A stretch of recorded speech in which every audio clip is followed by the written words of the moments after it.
ओम शांति। अभी 5 तारीख को बाबा आए थे, तो बाप दादा ने बहुत अच्छी एक नई पॉइंट सुनाई कि बाप का यादगार है 3 स्वरूप में। बाप संगम पर, इस सृष्टि पर आकर के 3 प्रकार से स्वरूपों में कर्म करता है। ऐसे बच्चों का भी संगम पर 3 स्वरूप है। एक है सिर्फ संगम पर ही है, सारे कल्प में नहीं है। संगम पर सबसे पहले बच्चे ब्राह्मण बनते हैं, ज्ञान सुनने के बाद ब्राह्मण बनते हैं। ब्राह्मण सो फरिश्ता बनते हैं, और फरिश्ता सो देवता संस्कार यहां ही भर के जाएंगे तो भविष्य में जन्म होगा। ब्राह्मण सो फरिश्ता सो देवता। तो बाबा ने कहा यह हमारा लक्ष्य है, लेकिन ये संगम पर जैसे बाप के 3 कर्तव्य है, ऐसे बच्चों के लिए भी है। अभी प्रश्न आता है कि हम ब्राह्मण कब बने? सिर्फ हम ही बने कि औरों को भी बनाना चाहिए? तो ब्राह्मण वो है 2 दफा स्नान करते हैं, उसको कहा द्विज कहते हैं। 1 दफा सवेरे, 1 दफा शाम को। लौकिक वाले पानी का स्नान करते हैं, लेकिन बाबा के जो बच्चे हैं आध्यात्मिक ज्ञान सुनने के बाद तो मुरली का ज्ञान का स्नान। तो सवेरे उठते ही शिव बाबा को, बाप दादा को, अपने को आत्मा समझकर अगर आप याद करते हो, यह ब्राह्मणों का सबसे पहला कर्तव्य है। अमृत वेले योग चाहिए।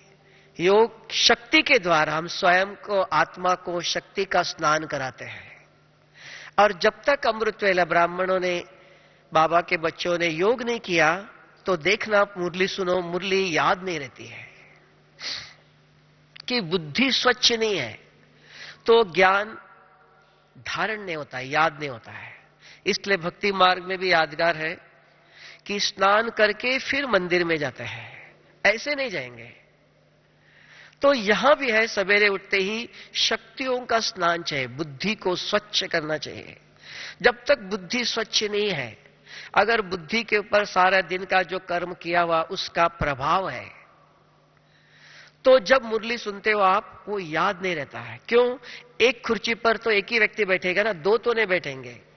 एक पहले से बैठा हुआ है, तो जो ज्ञान सुनेंगे तो वो कैसे बैठेगा? तो बुद्धि खाली चाहिए, स्वच्छ चाहिए। तो सबसे पहले ब्राह्मणों को योग चाहिए। अब प्रश्न आता है योग भी कैसे? क्योंकि ये राजयोग, जैसे स्वामी विवेकानंद ने भी राजयोग सिखाया है।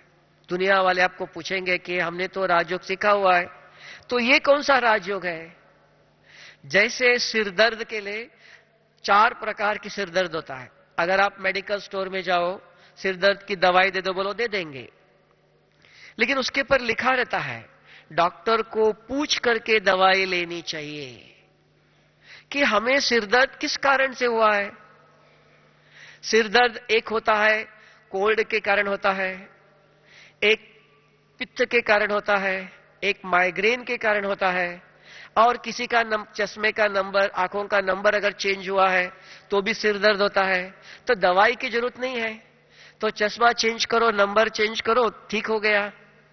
तो इसलिए डॉक्टर को पूछ करके लेना चाहिए, वो डायग्नोस करता है किसके लिए ये दवाई है। ऐसे यहां भी राजयोग किसके लिए कर रहे हो आप? तो सिर्फ संगम पर आके, कल्प के अंतिम समय पर शिव बाबा कौन है, डॉक्टर कौन है? शरीर के अंदर अगर कोई बीमारी है, उसको, शरीर की बीमारी को ठीक करने के लिए फिजिशियन कहते हैं, अर्थात शारीरिक डॉक्टर है। शिव बाबा भी सुप्रीम डॉक्टर है, सुप्रीम सर्जन है। अगर आत्मा के अंदर कुछ बीमारी है, उसको ठीक करने के लिए तो भगवान निराकार शिव बाबा को याद करना पड़ेगा। क्यों? वो एक ही है, पतित को पावन करता है। इसको कहते हैं पाप कटेश्वर कहते हैं। तो सबसे पहले चाहे, जब तक हमारे पाप कटे नहीं है, बुद्धि शिव बाबा के ऊपर एकाग्र नहीं हुई, क्योंकि बुद्धि का काम है ग्रहण करना है। बुद्धि ग्रहण करती है शक्तियों को, मन चिंतन करता है। आप बैठ करके भक्ति मार्ग में भगवान की बहुत महिमा किया, बहुत हमने चिंतन किया, वर्णन किया, महिमा किया, तो भी पतित आत्मा पावन नहीं बनी, पाप मिटानी है। आप जानते हैं कितनी पूजा किया, कितना व्रत किया, कितने भगवान के सामने बैठ के महिमा करते हो, मूर्ति के सामने बैठकर, तो मन चल रहा है और बुद्धि का ज्ञान भी नहीं था। अब संगम पर आकर के शिव बाबा ने कहा कि बच्चा, आपके पास दो शक्तियां हैं। मन सोचता है, बुद्धि अनुभव करती है, और मन और बुद्धि दोनों एक हो जाती है, उसका नाम है एकाग्रता। जैसे भारत के अंदर कभी भी एक हाथ से नमस्ते नहीं करते हैं, दो हाथ जोड़ते हैं, लेकिन दो हाथ जोड़ने को भी नमस्ते नहीं कहेंगे, विधि है। छोटी अंगुली से लगनी चाहिए, विधि पूर्वक अंगुली से अंगुली जोड़ते हो तब उसका नाम है नमस्ते। ऐसे ये भौतिक हो गया, ऐसे आध्यात्मिक दृष्टि से भी मन और बुद्धि को कैसे जोड़े आप? बाबा कहता है आत्मा समझ, मन बुद्धि को मेरे पर, सर्वशक्तिवान शिव बाबा पर एकाग्र करो। तो कैसे एकाग्र करें?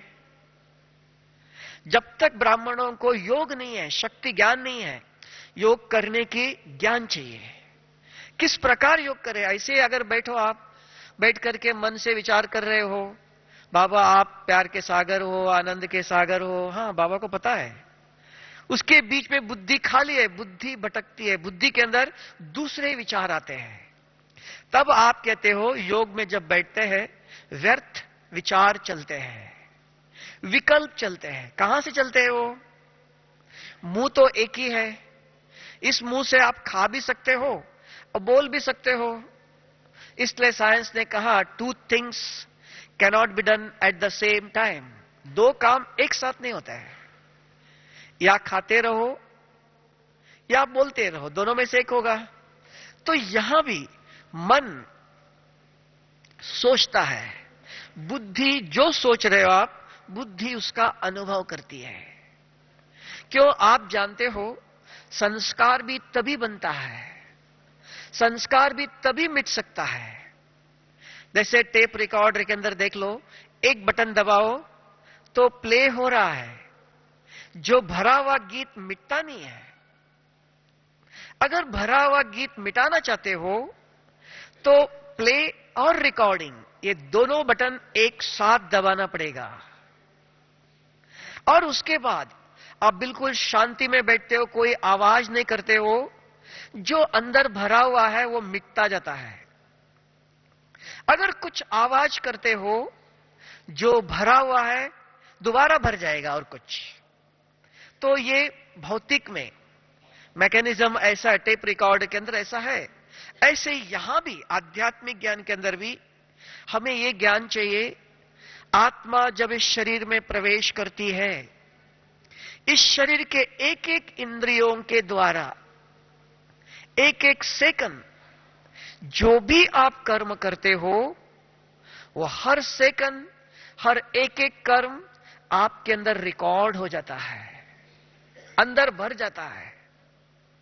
और जैसे अंदर भरा हुआ है, उसी प्रकार पहले स्वप्न आते हैं, फिर मन में विचार आता है, फिर कर्मों में आता है। तो आप देख सकते हैं कि मैं आत्मा तो हूं, लेकिन कौन सी आत्मा हूं? मनुष्यात्मा हूं, देवात्मा हूं, महात्मा हूं, पुण्य आत्मा हूं? कौन सी आत्मा हूं? कौन से, कैसे पता चलेगा? तो स्वप्न बताते हैं हमारे अंदर किस प्रकार की बीमारी है, तो स्वप्न बताता है। जब आप सोते हो किस प्रकार के स्वप्न आ रहे हैं, अगर इस प्रकार के बार बार स्वप्न आते हैं, अर्थात उस प्रकार के संस्कार अंदर भरे हुए हैं। स्वप्नों में पता चलता है। फिर मन में विचार चलता है, फिर न चाहते हुए समय पर परिस्थिति ऐसी आई, संस्कार जागृत हो जाता है, कर्मों में आता है। तब बाबा कहता है, शिव बाबा क्यों आया है? हम बच्चों को, हम साधारण मनुष्य थे, तो मनुष्य से क्या बना रहा है? पहले ब्राह्मण बना रहा है। कैसे बनेंगे? तो आध्यात्मिक ज्ञान सुनाया। क्या ज्ञान सुनाया? आप, शरीर आपका साधन है और आप इस शरीर को चलाने वाले साधक हो। आत्मा अलग है, शरीर अलग है। और आत्मा के अंदर, आत्मा ने इस शरीर के द्वारा 63 जन्मों से बहुत पाप किए हुए हैं। पाप, आप पूछेंगे पाप क्या है और पुण्य क्या है? फिर प्रश्न आता है, आत्मा ने स्व इच्छा के विरुद्ध इस शरीर के संबंध संपर्क में आकर, किसी देहधारी के संबंध संपर्क में आकर, किसी के कहने सुनने के प्रभाव में आकर जो इच्छा के विरुद्ध जो भी कर्म किया है, उसका नाम है पाप। आप चाहते नहीं हो, लेकिन कोई आपको कहता है भाई जी चाय पी लो, आप कहेंगे नहीं हम चाय नहीं पीता हूं। नहीं, कोई अर्जा नहीं, एक दिन थोड़ा सा पी लो। फिर लगता है जो बार बार फोर्स कर रहा है, थोड़ा सा पी लेते हैं, है ना। न चाहते हुए भी किसी के प्रभाव में आ जाते हैं, तो उसके कारण जो कर्म करते हो न चाहते हुए इच्छा के विरुद्ध, तो उसको पाप कहते हैं। तो आत्मा को ज्ञान नहीं था, स्वयं का परिचय नहीं था, मैं आत्मा हूं पता ही नहीं था। ये ज्ञान सुनने से पहले भी हम साधारण मनुष्य थे। और उससे भी नीचे जाओ आप, मनुष्य से भी नीचे जाओ, कौन थे हम? असुर थे। एक एक सेकंड में थोड़ा सा किसी ने कुछ बोल दिया, तुरंत गुस्सा आता है, तुरंत मुख से गलत शब्द निकलते हैं, है ना। तो अभी ज्ञान समझ में आया। तो क्या ज्ञान समझ में आया? इस शरीर को चलाने वाला मैं आत्मा, और मेरे सामने जो भी खड़ा है वो भी एक आत्मा है, और वो भी एक ही बाप का बच्चा है। हमारा भी वही बाप है, उनका भी वही बाप है। ये समझ में आ गया। जिसके बुद्धि में ये अच्छी तरह समझ में आया, उसको कहा आध्यात्मिक ज्ञान, अर्थात ब्राह्मण है, ब्रह्मा कुमार है। क्यों? शुभ बाबा ब्रह्मा बाप के द्वारा आकर हमें यह ज्ञान देता है। तो ब्रह्मा बाप के द्वारा हमको मिला, तो हम ब्रह्मा कुमार कहते हैं।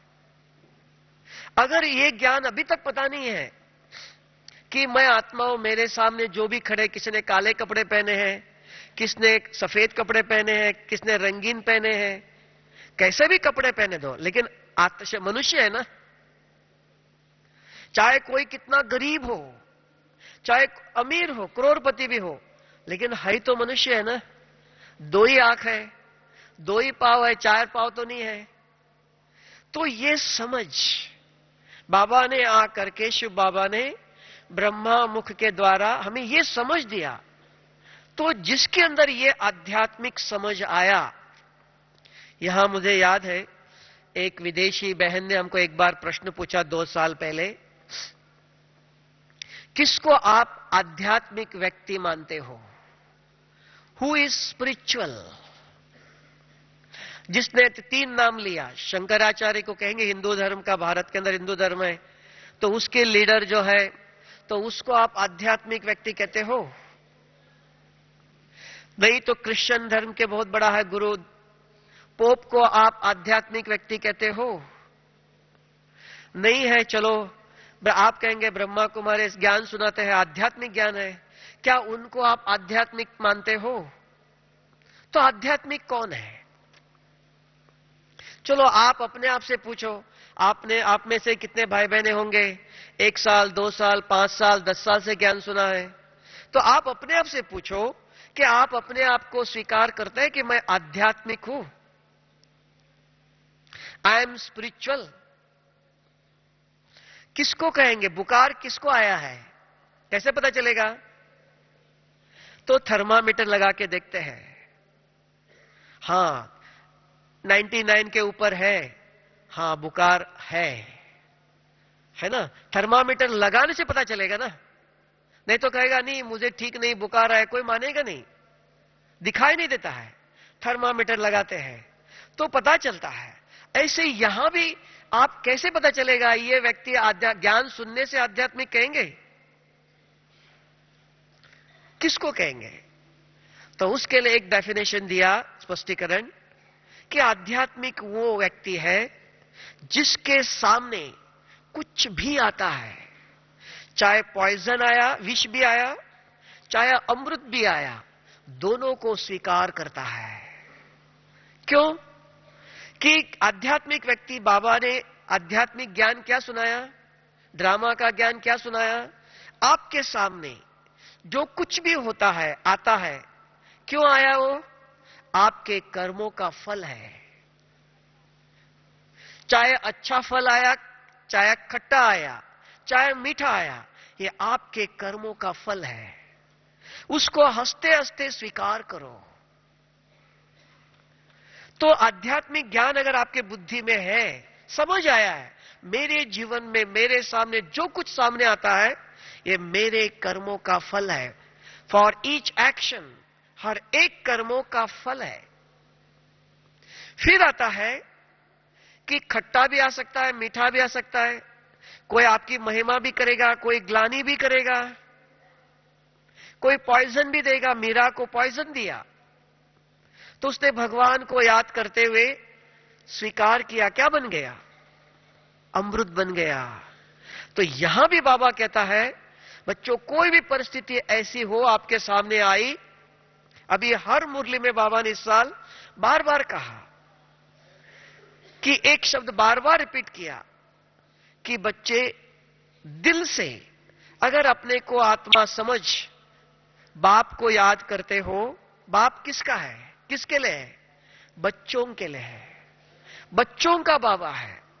अगर दिल दिल अर्थात समझ से अगर आप बाप को याद करते हो, बाप बच्चों के सामने हाजिर है। इस साल बाबा ने हर मुरली में बार बार कहा कि बच्चे एक काम करो, कोई भी बात हो, कोई भी परिस्थिति हो, किसी समय, आज भी मुरली में बाबा ने कहा, अगर कोई भी बच्चे किसी को ज्ञान समझाते हैं और सामने वाला व्यक्ति बहुत अच्छा है, तो देखता है ये सुनाने वाला व्यक्ति योग्य नहीं है, बाबा उनके अंदर प्रवेश करके ज्ञान सुनाएगा। क्योंकि शिव बाबा का कर्तव्य है ये, पतित आत्मा को पावन बनाना। शिव बाबा का कर्तव्य है कलयुग को मिटाकर सत्युग की स्थापना करना। तो उसके कर्म में किसी का आधार ले सकता है या स्वयं भी कर सकता है। तब बाबा कहता है कि आध्यात्मिक व्यक्ति जिसके अंदर यह आध्यात्मिक ज्ञान, उसको कहा ब्राह्मण है वो। तब बाबा कहता निरंतर, जैसे किसी को सफेद कपड़े पहने हैं, उसको कहो यहां जमीन पर बैठो, तुरंत याद रहता नहीं, कपड़े काले हो जाएंगे। अगर रंगीन कपड़े पहने हैं, नीचे बैठो, चलेगा, किसी को दिखाई नहीं देगा, कि काला होगा तो दिखाई नहीं देगा, है ना। बाबा ने इसलिए ऐसे यूनिफॉर्म दिया है कि बच्चे सफेद, कहीं भी बैठो काला लग जाएगा तो दिखाई देगा काला हो गया है। तो इसलिए बुद्धि को भी, किधर भी बुद्धि गई, किसी पर नजर गई, क्योंकि कलयुग का अंतिम समय है, चारों तरफ सब प्रकार के नेगेटिव चीजें आपके सामने होंगी।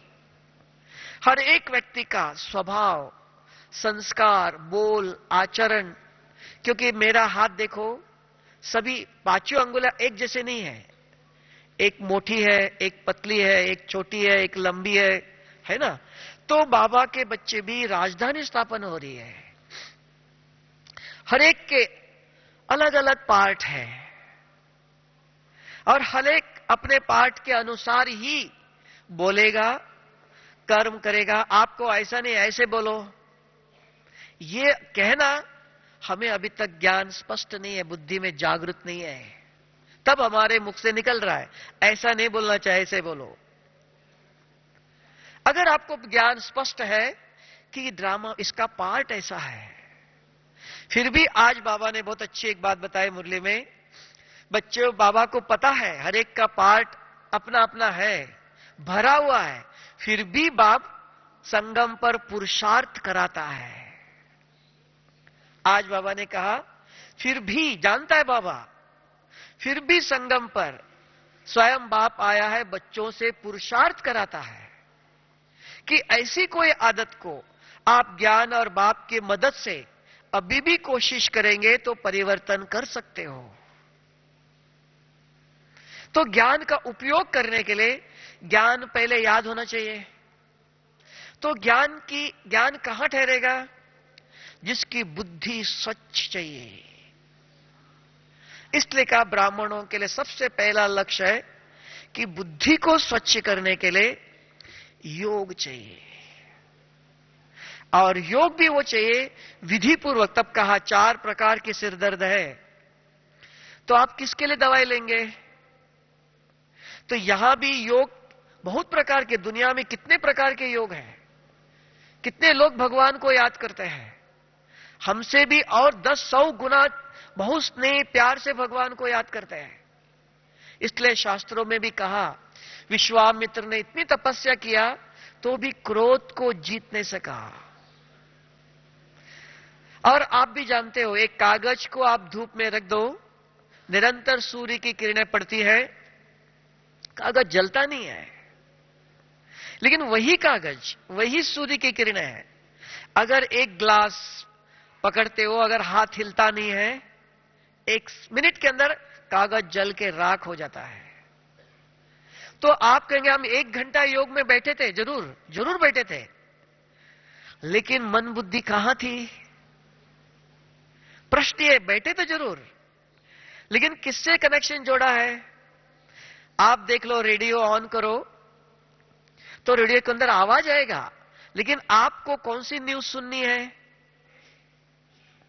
तो उस नंबर मिलाएंगे तो वही आवाज आएगा, नंबर है।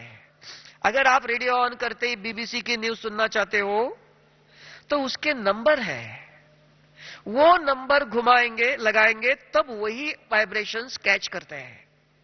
जरूर ये भाई जी योग में बैठा है, लेकिन किसके साथ योग कर रहे हो आप? योग तो जरूर कर रहे हो आप, लेकिन किसके साथ? अगर एक ईश्वर के पास, शिव बाबा के साथ योग लगाते हो, उसने कहा कि मैं पतित आत्मा को पावन करता हूं, पाप कटेश्वर, उसने कहा है। अगर आप यहां बैठ के और कोई किसी को याद करते हो, और कोई आपकी इष्ट देव है, और कोई भगवान आपके लिए है ना, कि जो आपकी बहुत समय से मान्यता थी, आप कहेंगे हनुमान को याद करना चाहिए, आप कहेंगे श्री राम को याद करना चाहिए, भगवान ही है ना, श्री राम को याद, श्री कृष्ण को याद करना चाहिए। हां, करो। उन्होंने कभी नहीं कहा मैं पाप मिटाता हूं। लक्ष्मी की आप इधर बैठ के याद करो, लक्ष्मी ने कभी नहीं कहा मैं पाप मिटाती हूं, धन की देवी है। सरस्वती की पूजा यहां बैठ करके आप ध्यान करो, विद्या देवी है। लेकिन एक निराकार ईश्वर ने कहा है, तो यहां बैठ के अगर आप उसके साथ बुद्धि योग जोड़ते हो तो उसकी शक्ति ही पाप मिटाती, ये अच्छी तरह से स्पष्ट होना चाहिए। तो उसके साथ बुद्धि योग कैसे जोड़े? अब बात आता है कनेक्शन कैसे जोड़े हम, वो भी बहुत सहज है। और बाबा हर मुरली में कहता है कि बच्चे, पाप शरीर के अंदर नहीं है, आत्मा के अंदर है। तो पहले आत्मा समझ करके बैठो। तो आत्मा समझ के बैठेंगे, शरीर को कहां छोड़ देंगे? बाहर छोड़ देंगे? नहीं, शरीर तो है। शरीर है तो उसके लिए पांव दर्द हो रहा है, कंबर दर्द होता है, हाँ कोई आया गया इधर उधर दिखाई देता है। तो कैसे शरीर में बैठे आत्मा? अगर शरीर छोड़ देंगे तो क्या होगा? तो अशरीरी कैसे बने? शरीर में रहते हुए, शरीर में बैठे हुए, आंखें खुली है, आंखें बंद नहीं करते राजयोग के अंदर, आंखें खोल करके भी शरीर के भान से आप अलग हो सकते हो। तो उसके लिए विधि है, जब भी आप बैठो योग में आके, सवेरे और शाम को आके जो अमृत वेले बैठते हो, शाम को योग करते हो, आंखें खोल के आराम से बैठो। सामने बाबा का चित्र है, आंखों से देखते रहो, लेकिन मन और बुद्धि को परम धाम तक ले जाना है। तो अपने आप से बात करो, पहले मन बुद्धि को एक करना है। एकाग्रता कहता है। मन पूछता है मैं कौन? तुरंत बुद्धि जवाब देती है, हां मैं ये आत्मा हूं। अभी ज्ञान सुना है आपने, फिर भी आप पूछेंगे मैं कौन? नहीं, मैं एक डॉक्टर हूं, मैं एक मैनेजर हूं, ये या स्मृति रहती है, क्योंकि देह में है। देह की स्मृति सदा जागृत रहती है, इसलिए बार बार पूछना चाहिए कि मैं कौन। एक दिन पूछो कि मैं कौन? मैं सर्वशक्तिवान शिव बाबा का बच्चा हूं, मास्टर सर्वशक्तिवान हूं। फिर पूछना क्या मेरे पास सर्वशक्तियां है?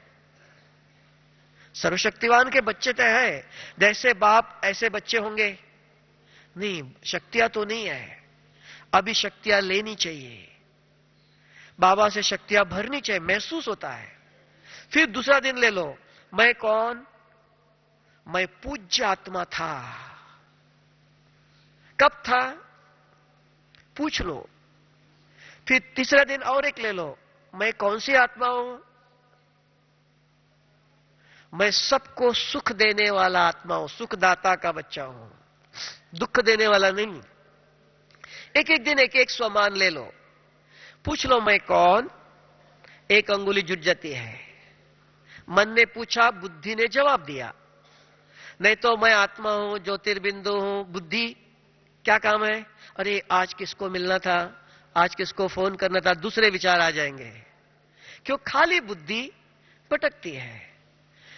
तो अगर सामने भाई बैठा, मैं भाई जी पूछो, भाई जी आपका नाम क्या है, तो आप बोलेंगे ना। तो आप अपने आप से पूछो मैं कौन?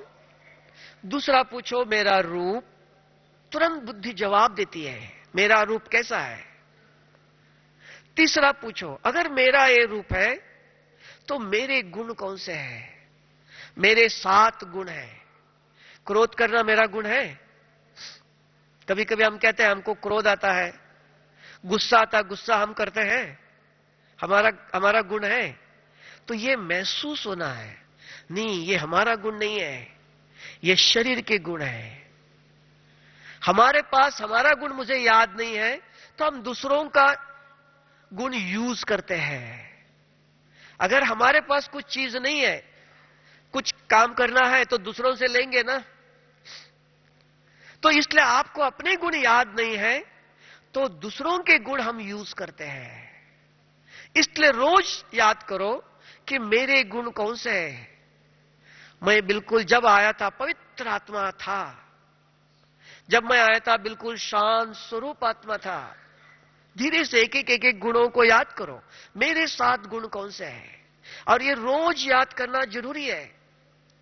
जब तक आपको, जैसे हम बार बार हर सेकंड सामने वालों को देखते ही शरीर ही दिखाई देता है, ये भाई जी है, ये माता जी है, ये बहन जी है, शरीर ही दिखाई देता है। चमकता हुआ आत्मा भ्रकुटी के बीच में दिखाई नहीं देता है। लेकिन ज्ञान है, इस भ्रकुटी के बीच में आत्मा बैठी है, उस आत्मा से हमारा संबंध है। तो अमृत वेले सवेरे बैठकर अपने आप को ये जागृत करते हो, अपने आप को पढ़ाते हो। इसलिए बचपन में स्कूल में पढ़ते समय बच्चों को भी सवेरे सवेरे उठा करके पढ़ाते हैं, जल्दी जल्दी उठो, सवेरे मन स्वच्छ होता है, उस समय पढ़ो तो याद रहेगा। तो यहां भी सवेरे सवेरे बुद्धि सो के, आत्मा सो के उठ गई, बुद्धि स्वच्छ है, निर्लेप है, कोई प्रभाव नहीं उसके ऊपर। उस समय उसको पाठ पढ़ाओ कि आप कौन? मैं आत्मा हूं, ये मेरा रूप है, ये मेरे गुण है। तो याद रहेगा, तो सारे दिन में गुणों का उपयोग करेगा। तो चौथा पूछो मेरे कर्म क्या, मैं क्या करता हूं? इस शरीर में बैठकर इस आंखों से देखता हूं, मुख से बोलता हूं। तो कभी सारे दिन में आप नहीं बोलेंगे मुझे गुस्सा आता है, मैं गुस्सा कर रहा हूं, मैं ये कर रहा हूं। नहीं, मैं इस आंखों से देख रहा हूं, मैं ये आत्मा को देख रहा हूं कि सवेरे आपने बुद्धि को पाठ पढ़ाया है। इसको कहते हैं conscious training. Train your consciousness, अपने आप को पढ़ाओ। जैसे बच्चों को पढ़ाते हैं, तो बाबा भी बच्चों को, अभी भी हम छोटे ही बच्चे हैं, आध्यात्मिक दृष्टि से बाबा कहते हैं अपने को बड़ा नहीं समझना, छोटे बच्चे हैं। छोटे समझ करके अपने आप को रोज ये पढ़ाते रहो, तो ये पाठ पक्का हो जाएगा कि 63 जन्मों की आदत बनी है, इनको देखते ही भाई जी कहना है, इनको देखते ही बहन जी कहना है। तो इस आदत को चेंज करने के लिए तो रोज अमृत वेला ये पाठ पढ़ाना पड़ता है। जब तक ये पक्का ना हो तब तक हमारी आदत, देह की दृष्टि, न चाहते हुए सामने किसी को देखते गलत शब्द बोलना, ये परिवर्तन नहीं होता है ना। आत्मिक बाबा कहता आत्मा भाई भाई समझ के देखो, आत्मिक दृष्टि अपने आप नहीं होंगी है, अभ्यास। तो योग कैसे? इस प्रकार। चौथा है मेरे कर्म क्या है, मैं क्या करता हूं। और पांचवा, मैं कहां से आया। ये चार प्रश्नों का आपने जवाब दिया, इसके बीच में दूसरा कोई भी विचार अगर नहीं आया, अर्थात आपका मन और बुद्धि एकाग्र है, इधर उधर नहीं जा रहा है। जैसे अभी ध्यान से आप देख रहे हो, इधर उधर देखते हो, कहेंगे मन चंचल है इनका, इधर भी सुनता भी है, इधर उधर भी देख रहा है। तो टीचर क्या कहता है, सामने देखो, ध्यान से देखो, बुद्धि को एक जगह पर स्थिर करो, भटकाओ नहीं। तो यहां मन बुद्धि से बात करता है, तो बुद्धि इधर उधर कैसे जाएंगे, आमने सामने रहेंगे ना। अगर 5 मिनट सिर्फ मन और बुद्धि को आप एक करते हो, अर्थात अपने आप से बात करते हो, मैं कौन, बात करना है लेकिन कैसे, विधि पूर्वक करो। विधि चाहिए कि मैं कौन, उसको कहते हैं आत्मा को जागृत करो। बार बार आत्मा शरीर के भान में आता है, क्योंकि शरीर का उपयोग करते हैं हम।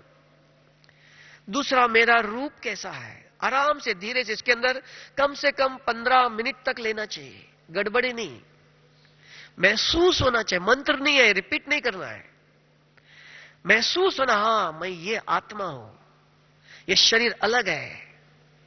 फिर मेरा रूप कैसा है, इस प्रकृति के बीच में सफेद चमकता हुआ सितारा बैठा हूं मैं, ये महसूस होना चाहिए। धीरे से आराम से, अभी 7 से 7:30 आधा घंटा योग करेंगे, अभी अच्छी तरह से सुनना और फिर करना। आंखें बंद नहीं होने चाहिए, नींद नहीं आने चाहिए, सुनो और उसका प्रयोग करो। तब जो प्राप्ति होती है उसको कहते हैं अनुभव। हम बहुत सुनते हैं लेकिन उसका उपयोग अगर नहीं होता, प्रयोग नहीं हो रहा है, अनुभव नहीं है ना। तो आराम से बैठ करके इसका अभ्यास करना 7 से 7:30 बजे तक। तो पहले पूछता, आराम से याद रखना, ऊपर नीचे नहीं करना। अगर ये 5 मिनट भी आपका सफल हो जाए, 5 मिनट के अंदर मन और बुद्धि इधर उधर नहीं जाता है, जो प्रश्न पूछते हो वही जवाब आता है, अर्थात ये दोनों शक्तियां आपके कहने अनुसार चलती है, इधर उधर नहीं जा रहा, दोनों को आप एकाग्र करते, दोनों को जोड़ते हो, तो नमस्ते, एकाग्रता है। फिर उसके बाद 5वां प्रश्न आता है, मैं कहां से आया, ऊपर से आया। ऊपर क्या है, प्रश्न पूछते जाओ, तुरंत बुद्धि कहेंगी सूर्य चंद्रमा के ऊपर सूक्ष्म तन है, सूक्ष्म तन में कौन रहता है, प्रश्न करते हो, बुद्धि भी साथ साथ जाती है। उसके ऊपर, सूक्ष्म तन के ऊपर क्या है, पर क्यों, अगर आप अपने आप से बात नहीं करते हो, हमारा मन इतना स्वच्छ नहीं है, बुद्धि इतनी स्वच्छ नहीं है जो अपने आप ऊपर चले जाए। आप देखना, आप यहां बैठे बैठे अभी भी देखना, सुनते सुनते हुए भी आपके मन में कितने विचार आते हैं, आप साक्षी होके देख लो। यहां बैठे हुए भी मन के अंदर बुद्धि, सुन भी रहे हो, थोड़ा थोड़ा सुनाई भी दे रहा, बीच बीच में और एक कोई विचार आता है, बुद्धि के अंदर और कोई ख्याल चलता है, क्योंकि बहुत प्रभाव है। तो ये प्रभाव मुक्त जब तक ने स्वच्छ नहीं हुआ है, तब तक एकाग्र नहीं होगा। इसके लिए ये काम देना पड़ता है। अगर ये देते देते आप कहो 1-2 दिन करके देख लो आप, कि मन में और कोई विचार नहीं आते हैं, अर्थात आपका मन और बुद्धि स्वच्छ है, फिर ये 5 प्रश्नों की जरूरत नहीं है। आप बैठे सीधा ऊपर ही चले जाएंगे, इधर उधर भटकेंगे नहीं। मन बुद्धि सूक्ष्मतन में, परमधाम में जितना समय चाहे आप जोड़ सकते हो, लेकिन ऐसी हमारी आज अवस्था नहीं है। वो दिखाई देता है, सामने आंखें देखती है, इधर उधर घूमती है, अर्थात अभी भी स्थिर नहीं है, क्योंकि हमारा और कोई लक्ष्य नहीं है। एक तरफ एकाग्र है तो ग्रहण होता है। तो ये दोनों बात शब्द शक्तियों को, मन बुद्धि को एक करके ऊपर ले चलो। ऊपर क्या है? सूक्ष्मतन क्या है? परमधाम क्या है? फिर परमधाम में बाबा कौन है? बाबा के पास अष्ट शक्तियां है। एक एक शक्ति ले लो। शिव बाबा कौन? पवित्रता का सागर है। हां, बाप तो है। मैं कौन? हां, मैं यहां आने से पहले शिव बाबा के साथ परमधाम में था। जैसे बाप था ऐसे ही मैं था। बाबा आपके जैसे मैं पवित्र स्वच्छ आत्मा था। नहीं तो एक आदत बनी हमारे भक्ति मार्ग के अंदर से कि बाबा मुझे पवित्रता की शक्ति दे दो, मांगने की आदत बनी है। वो योग में बैठ करके भी मांगते हैं। तो नहीं, कंपेयर करो। बुद्धि को परमधाम तक, मन बुद्धि को लेके जाओ, दिखाई नहीं देगा कुछ। बुद्धि इतनी स्वच्छ नहीं है अभी। तो उधर जा रहे, ऊपर जा रहे हो। सूक्ष्मतन से ऊपर क्या है? परमधाम में कौन रहता है? शिव बाबा कौन है? पवित्रता का सागर है। कैसे होगा? मैं कौन? मैं भी जैसे बाप है ऐसे ही मैं था। अभी फिर से बाबा जैसे मुझे बनना है ना? तो बाबा को देखते रहो, वही रहो 1 सेकंड, फिर दूसरा ले लो। बाबा कौन? शांति का सागर है। एक एक शक्ति ले लो। जैसे आप यहां बैठे हो, दिन में बाहर सूर्य आया हुआ, आपके ऊपर सूर्य था, लेकिन सूर्य की किरणें आपको नहीं लगती है, पसीना नहीं आता है, थोड़ी सी गर्मी लगती है। क्यों? बीच में छत है। सूर्य की किरणें आपके शरीर पर नहीं पड़ते हैं। तो ये हॉल छोड़कर आप 2 मिनट बाहर जाके खड़े हो जाओ, सूर्य की किरणें आपके शरीर पर पड़ती है, क्या हो जाएगा? आप चाहो या नहीं चाहो, 5 मिनट के अंदर इस शरीर से पसीना निकलना शुरू हो जाएगा। कि इस सूर्य का काम है शरीर से गंदगी को निकालना। और वो सर्वशक्तिवान शिव बाबा आत्मा के अंदर जो गंदगी है उसको निकालता है। देखो, यहां भी आप शरीर को इस हॉल से बाहर लेके गए, तो ऐसे आत्मा इस शरीर के अंदर है, मकान के अंदर है। आत्मा को भी बाहर लाना है। इसलिए उसको कहते हैं activate your consciousness and connect with the supreme consciousness.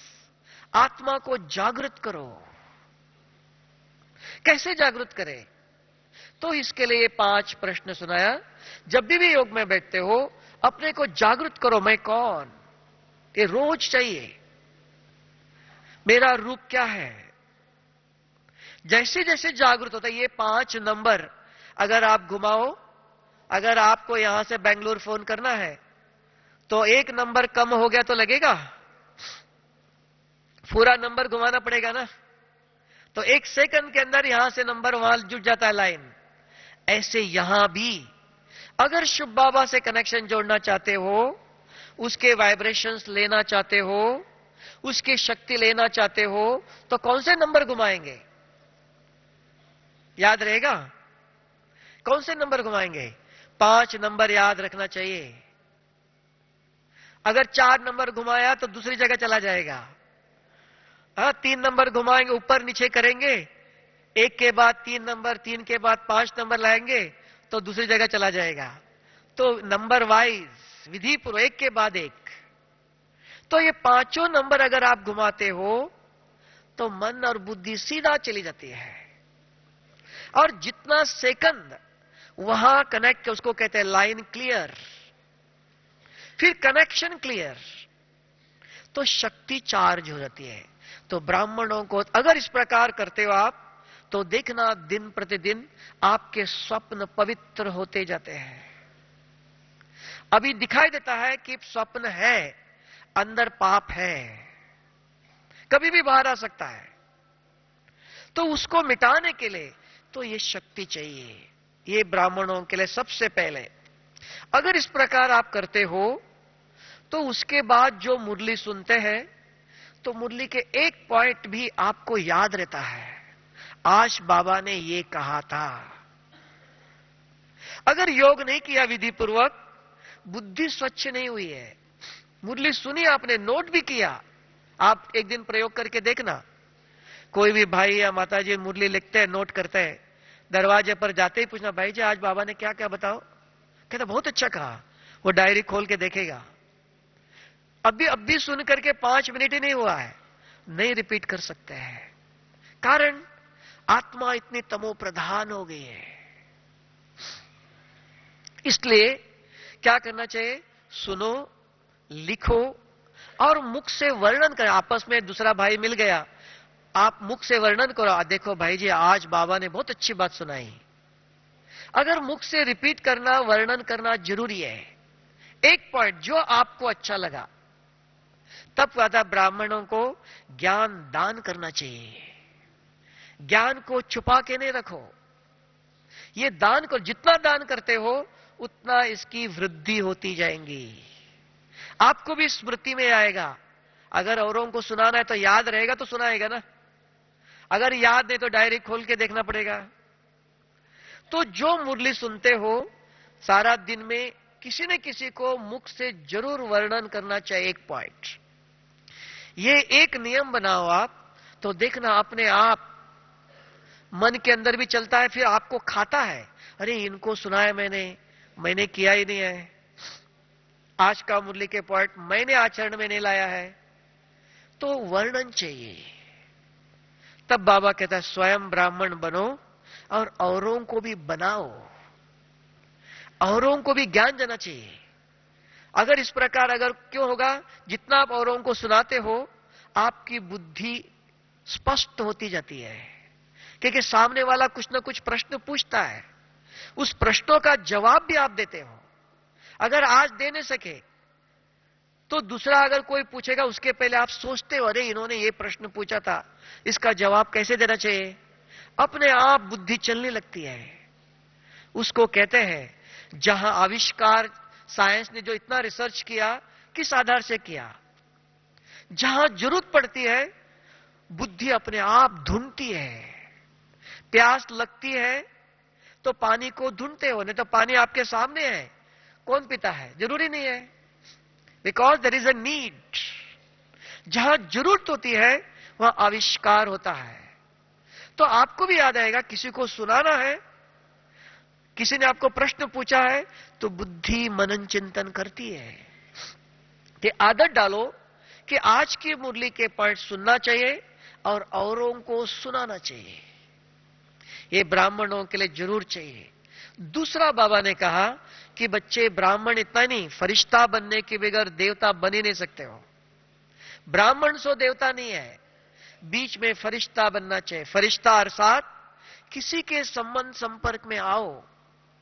कोई गुस्सा करता है, बहुत तेजी से बोलता है, डांट के बोलता है और एक शब्द यूज करता है, ठीक है, उसका संस्कार है, उसके प्रभाव में आप नहीं आते हो।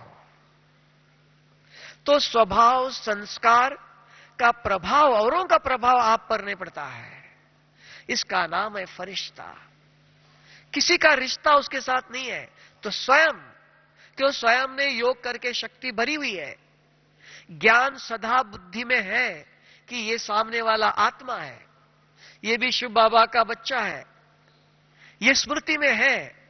और किसी के संबंध संपर्क में आते हो, पता है ये भाई इतना पक्का नहीं है, अभी तक इनको इतना ज्ञान नहीं है, इनको राजा बनना नहीं है, इनको देवता बनना नहीं है, समझ लिया, समझ से व्यवहार करते हो, उनका प्रभाव आपके ऊपर नहीं पड़ता है। जैसे गर्म तवे पर ठंडा पानी डालो तो क्या होगा? उछलेगा ना। और तवा गर्म है, ठंडा है, गर्म पानी डालो। अगर आपका दिमाग, आत्मा अपने स्वमान में है, स्वरूप में है, स्मृति है, मैं ब्राह्मण हूं, सामने वाला कितना जोर से बोलता है, गुस्सा करता है, परेशान करता है, आपको नाराज करता है, तो भी आपकी मूड चेंज नहीं होती है। आपको पता है कोर्जा नहीं, आप उसके व्यवहार से प्रभावित नहीं होते हो। इसलिए उसको कहते हैं इंग्लिश में influence proof stage is called silence. प्रभाव मुक्त स्थिति को शांति कहते हैं। सामने वाले को देखते हुए सुनते हुए आपके ऊपर उसका प्रभाव नहीं पड़ना चाहिए। इन्फ्लुएंस प्रूफ, आपके ऊपर कोई प्रभाव नहीं है कि आप स्वयं सशक्त हो, समर्थ हो। अगर स्वयं सशक्त नहीं है, ज्ञान नहीं है, योग नहीं है, तो औरों के प्रभाव में आए, यू विल गेट इन्फ्लुएंस्ड। औरों का प्रभाव आपके ऊपर पड़ेगा। तो प्रभावित आत्मा कैसे स्वयं ऊपर उड़ेंगी? डबल लाइट कैसे बनेंगी? डबल लाइट फरिश्ता बना, डबल लाइट। उसको याद है मैं आत्मा लाइट हूं और हल्का है। किसी ने गुस्सा किया, बोल दिया, बहुत समय तक मन में विचार चलता है, क्यों, क्या, तो भारी होगा कि लाइट होगा? तो ये कलयुग के अंतिम समय पर ये सब दिखाई देगा, क्योंकि हम सन्यासी ने जंगल में नहीं रहते हैं, सभी के साथ सेवा करते हैं, सभी के साथ रहते हैं। राजा भी है, दास दासी भी है, प्रजा भी है, रॉयल फैमिली वाले भी है, सभी प्रकार के भाई बहने हैं, है ना? तो हर एक के बोल अलग अलग होंगे ना, सभी तो राजा नहीं होंगे, सभी आपको सम्मान से बात नहीं करेंगे।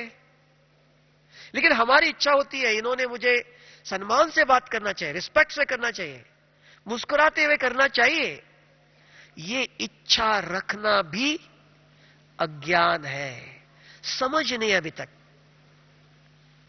इच्छा अपवित्रता का, कि आपने इच्छा रखा, सामने वालों ने मुझे देना चाहिए, नहीं, मुझे देना चाहिए, कि मुझे देवता बनना है। सामने वाला देवे या नहीं देवे, है ना? तो फरिश्ता इसको कहते हैं। बाबा कहता है, बाबा बाप समान, जैसे ब्रह्मा बाबा सूक्ष्मतन में है, ऐसे चाहते बच्चे ऐसे बने। तो उसके लिए निशानी चाहिए, सामने वाले पहले से तैयारी चाहिए कि सामने वाला गुस्सा भी कर सकता है, कैसे भी बोल सकता है। परिवार में माताओं के पति है, पति के माताएं हैं, वो कैसे भी बोल सकते हैं कि उनको अभी तक ज्ञान बैठा नहीं है। अगर आप आध्यात्मिक हो, आपने ज्ञान सुना है, तो आपको सहन करना है, चुप रहना है। कि अगर आप योग करने से आपको अष्ट शक्तियां प्राप्त होती है, सहन करने की शक्ति, समाने की शक्ति, संभालो, क्यों क्या नहीं, अपने आप शक्ति मिलती है। अगर योग नहीं किया तो नहीं कर सकते हो। चाहते हुए भी आप कहेंगे हमें चुप रहना चाहिए, नहीं रह सकते हो आप। न चाहते हुए उस समय मुंह खुलता है कि वो संस्कार अंदर फोर्स है, वो फोर्स जागृत होता है।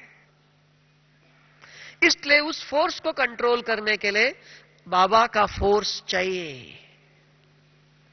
अगर शिव बाबा का फोर्स नहीं है, योग का फोर्स नहीं है, तो 5 विकारों से जो आधा कल्प से हमने जो फोर्स भरा हुआ है, वो फोर्स ठंडा नहीं होगा।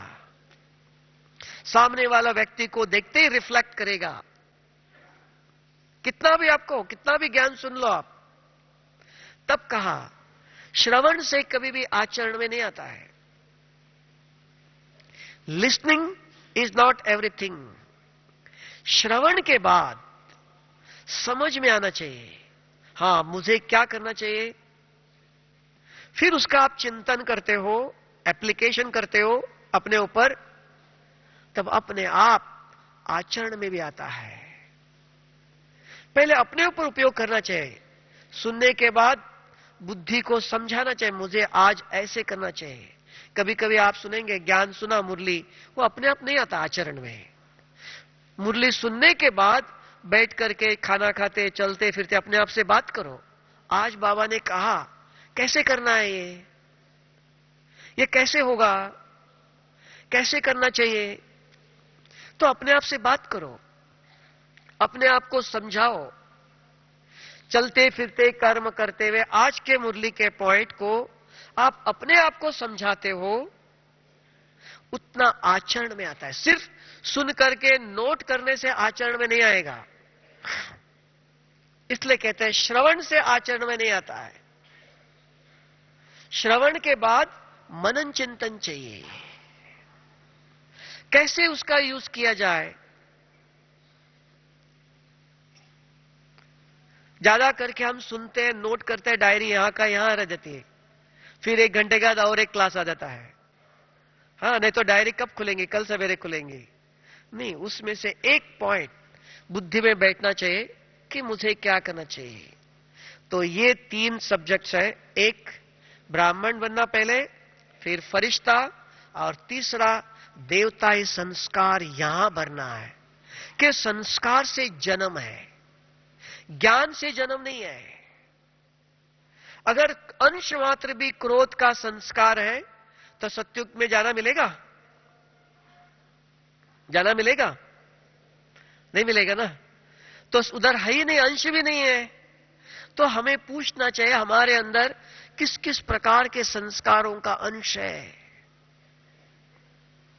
अगर कुछ है तो ज्ञान से द्वारा अपने आप को समझाना चाहिए। हां, सामने वाले ने दुख दिया, गलत बोल दिया, झूठ बोला, उन्होंने किया, मुझे क्या करना चाहिए? ये इन एडवांस प्रिपरेशन चाहिए, तैयारी चाहिए। उसी समय तैयार नहीं होगा, पहले से करो। घर में पति हमारा ऐसे बोलेगा, हमारी युगल ऐसे बोलेंगी, हमारा भाई ऐसे बोलेगा, तो क्या करना चाहिए? बाबा ने क्या सुनाया है? तो ये बुद्धि को पहले से पढ़ा करके तैयार करो कि मुझे ऐसे जवाब देना चाहिए। नहीं तो जब कोई गुस्सा करता है उस समय कभी बोलना नहीं चाहिए, चुप रहना चाहिए। फिर 1 घंटे के बाद, 2 घंटे के बाद फिर शांति से समझाना चाहिए। उस समय नहीं समझाना चाहिए, ये पहले से तैयारी चाहिए। सामने जब आता है कोई, उस समय आप कंट्रोल नहीं कर सकते हो, क्योंकि उसी का भी प्रभाव होता है। तो इसलिए देवताई संस्कार यहां भरना पड़ता है। देवता देने वाला है।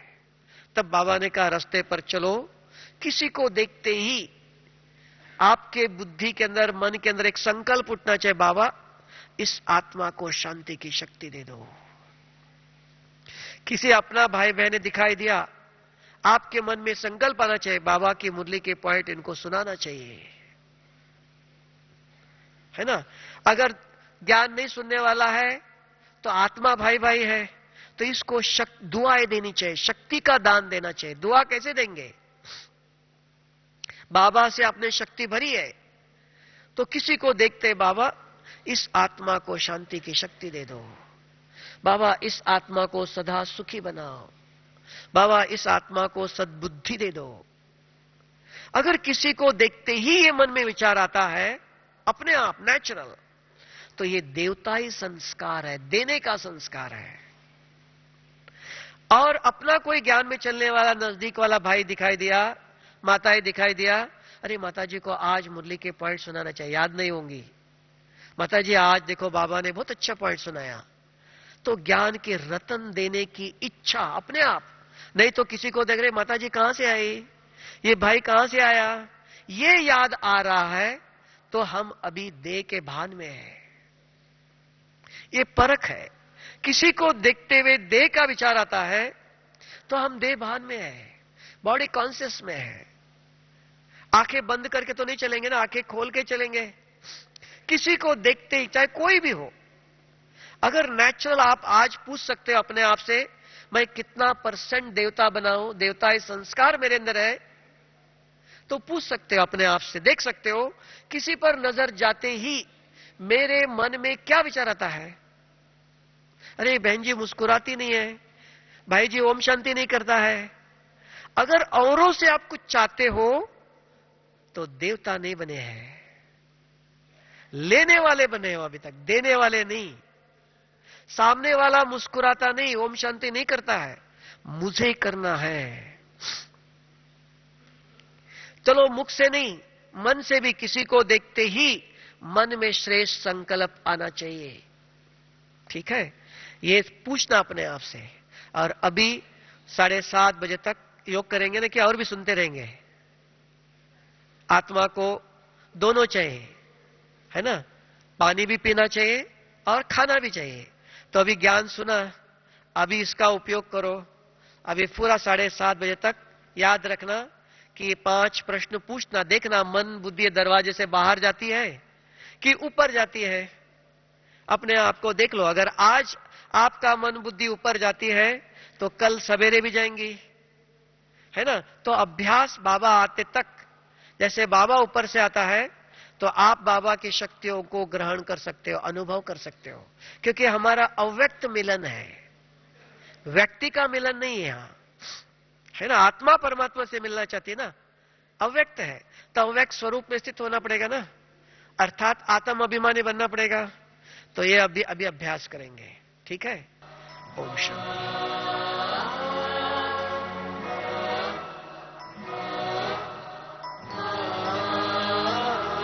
तपते मन को मेरी आत्म तृप्ति मिली, बुझ रहे दीप को जैसे दीप्ति मिली। तपते मन को मेरे आत्म तृप्ति मिली, बुझ रहे दीप को जैसे दीप्ति मिली। जब पड़ी आपकी दृष्टि हम पर प्रभु, जब पड़ी आपकी दृष्टि हम पर प्रभु, जैसे जीवन मिला ज्योति जगती मिली, जैसे जीवन मिला ज्योति जगती मिली, जैसे जीवन मिला ज्योति जगती मिली। तपते मन को मेरे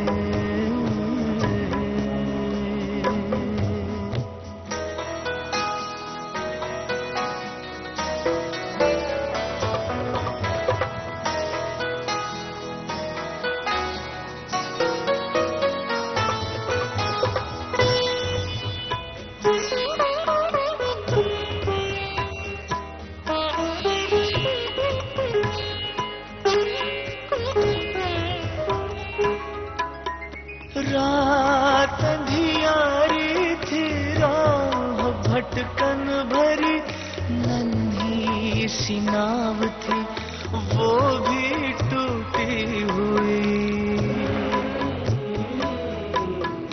पार करना गम को सुगम था नहीं, पतवार मेरी मुझसे छूटी हुई। पार सागर हुए, पार सागर हुए, पार सागर हुए, पार सागर हुए। ऐसी शक्ति मिली, बुझ रहे दीप को जैसे दीप्ति मिली। तपते मन को मेरे